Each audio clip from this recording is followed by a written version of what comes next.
Hi friends, இங்கே பாருங்க.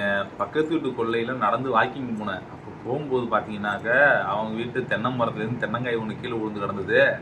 அதுதான் சாக்குன்னு சொல்லி அடிச்சுக்கிட்டு லவுட்டிக்கிட்டு உடையாந்துட்டேன். இப்போ லவுட்டின காயை வந்து நம்ம வந்து உரிக்க போகிறோம். உரிச்சு இது நல்ல காயா நொல்ல காயான்னு பார்ப்போமா? இது எப்படி உரிக்கிறதுன்னு தெரியலையேங்க. முன்ன பொண்ணை வந்து பணங்காய் உரிச்சுன்னு தான் தெரிஞ்சிருக்கும்.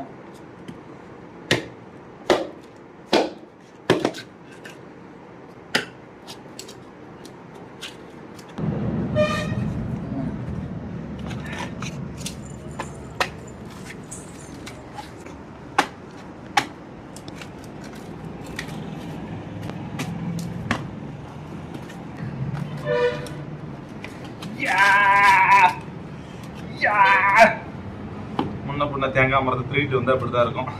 முன்ன பின்ன திருடி பழக்கம் இருந்ததுன்னா கரெக்டா திருடணும். உரிக்க தெரியாம தேங்காயை முதல்ல திருடிட்டு வராதிங்க, ரொம்ப கஷ்டமா இருக்கு.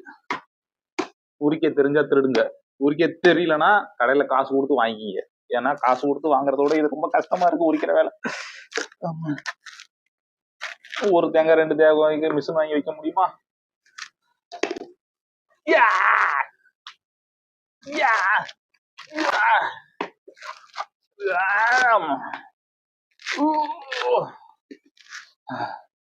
ரொம்ப கஷ்டமா இருக்கு மக்களே.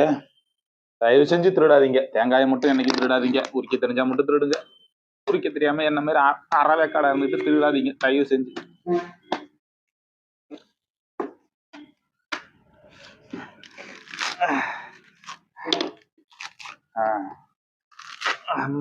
அப்பா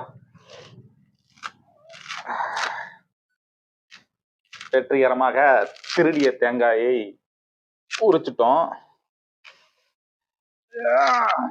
இந்த குடுமியை வந்து உரிக்க கூடாது. தேங்காய்லாம் உடச்சி முடிச்சதுக்கு அப்புறம் தான் இந்த குடுமியை வந்து பிச்சு கிடாசணும். அதனால நம்ம குடுமியை வச்சுட்டு மற்றபடி மிச்சத்தெல்லாம் சுத்தம் பண்ணிட்டோம். இப்போ வந்து ஆட்டி பார்க்குறோம். தண்ணி சத்தம் பயங்கரமாக வருது மக்களே. ஓகே, அப்போ நல்ல தேங்காய் தான்.